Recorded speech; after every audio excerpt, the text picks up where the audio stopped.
ইরানের রাজধানী তেহরানে। আমি অবাক হয়ে গেলাম যখন আমি ইরানের রাজধানী তেহরান বিমানবন্দরে নামলাম, ইমাম খামেনি ইন্টারন্যাশনাল এয়ারপোর্ট। সেখানে নামার পরে ওরা আমাকে একটা গাড়ি করে এয়ারপোর্ট থেকে হোটেলে নিয়ে যাচ্ছে। আমি এয়ারপোর্ট থেকে মাত্র 2 মিনিট হাইটা গাড়িতে উঠছি। 2 মিনিট হাঁটার সাথে সাথে আমার পুরা শরীর মনে হয় বরফ হয়ে গেছে। কি হয়ে গেছে? ওই দেশে বর্তমানে বরফ পড়ে, বরফ 0 ডিগ্রি সেলসিয়াস। 0 degree Celsius. পুরাটা তেহরান, ইস্পাহান, আব্বাসিয়া পুরাটা বরফে ঢাকা। রাস্তার 2 পাশে পাহাড়গুলো বরফে সাদা হয়ে ঢেকে আছে।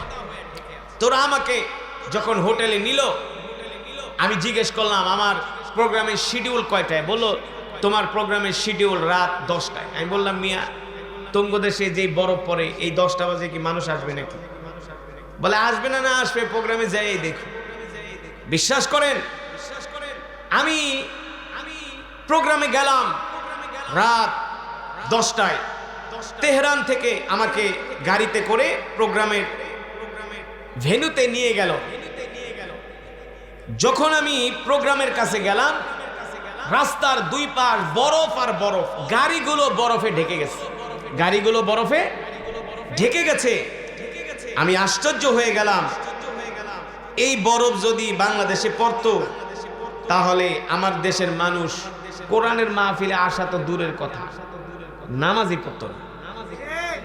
ফজরের নামাজে মুসল্লি খুঁজে পাওয়া যেত না। তো আমি যখন প্রোগ্রামের কাছে গেলাম, যে দেখে হাজার হাজার গাড়িগুলো বরফে ঢেকে আছে। আমি জিজ্ঞেস করলাম এত হাজার হাজার গাড়ি? বলে তুমি না বলছিলা প্রোগ্রামে লোক আসবে কিনা? বলে এটা ইরানের রাষ্ট্রীয় প্রোগ্রাম। হাজার হাজার ইরানিরা কয়েক শত মাইল দূর থেকে তারা তাদের সন্তানদেরকে, ছোট ছোট মেয়েদেরকে বোরকা পরিয়ে, ছোট ছোট বাচ্চাদেরকে শীতের কাপড় পরিয়ে, মা তার সন্তান, বাবা তার ছোট ছোট সন্তানদেরকে নিয়ে কোরআনের মাহফিলে চলে আসছে। এমন বরফ, এমন অবস্থা। আপনারা এই যে দেখেন, এই এমন ঠান্ডা পড়ে, এমন দেখছেন বরফের অবস্থা। পুরা ইরান, পুরা তেহরান একই অবস্থা। বরফের বৃষ্টি হয়, বৃষ্টি। আমি অবাক হয়ে গেলাম যে এত বরফ, এত শীত, বরফ, স্নো পড়ছে, স্নো। এর ভিতরে হাজার হাজার পুরুষের পাশাপাশি মহিলারা বোরকা পরে, একেবারে শরঈ পর্দা করে তারা কোরআনের মাহফিলে আসছে। আল্লাহু আকবার। যখন আমি তেলাওয়াত করতে শুরু করলাম, দেখলাম অনেক ইরানিয়ানরা তারা আল্লাহর কোরআন শুনে কান্না করছে। অনেক ইরানিয়ানরা আল্লাহর কোরআন শুনে কান্না করছে। মুসলমান, পৃথিবীর জমিনে ইরান এমন একটা রাষ্ট্র, যেই রাষ্ট্র কিনা আমেরিকা আর ইসরায়েলের চোখে চোখ রেখে হুমকি দিতে পারে। একটা মাত্র রাষ্ট্র আছে, সেটা হলো ইরান। আমি জিজ্ঞেস করলাম যে তোমার দেশ এত সুপার পাওয়ার কিভাবে হইল? বলে শোনো, আমাদের দেশের 95% মুসলমান কোরআন পড়তে পারে। ইরানের 95% মুসলমান কোরআন পড়তে পারে। ওই দেশের ড্রাইভাররা কোরআন পড়তে পারে, ওই দেশের ব্যবসায়ীরা কোরআন পড়তে পারে, ওই দেশের ডাক্তার, ইঞ্জিনিয়াররা কোরআন পড়তে পারে। ইরানের 95% মুসলমান কোরআন পড়তে পারে, আর বাংলাদেশের 95% মুসলমান কোরআন পড়তে। এটাই পার্থক্য।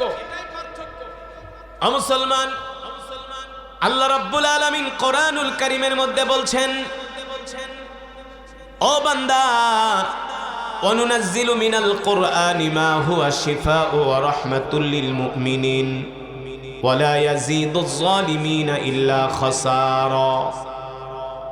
নবী, আপনি বলে দেন, আমি আল্লাহ আপনার উপর যেই কোরআন নাজিল করেছি, এই কোরআন আমি মুমিনের শেফার জন্য, মুমিনের মুক্তির জন্য নাজিল করেছি। সুবহানাল্লাহ বলেন। আজকে আমরা মুসলমান কোরআন পড়তে পারি না। আমরা যে নামাজ পড়ি, আমাদের নামাজগুলো হয় না। কারণ কোরআন না পড়তে পারলে আপনার নামাজ কিভাবে হবে? নামাজ সহি হয় না। ঠিক কিনা বলেন? আজকে মুসলমান সহি কইরা কোরআন পড়তে পারে না, এই কারণে নামাজও আল্লাহর দরবারে কবুল হবে না। কথা কই রাগ করতেছেন?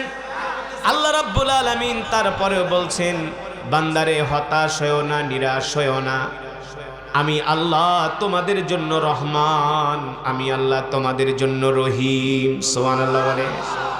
ও মুসলমান, হতাশ হওয়ার কোনো কারণ নাই।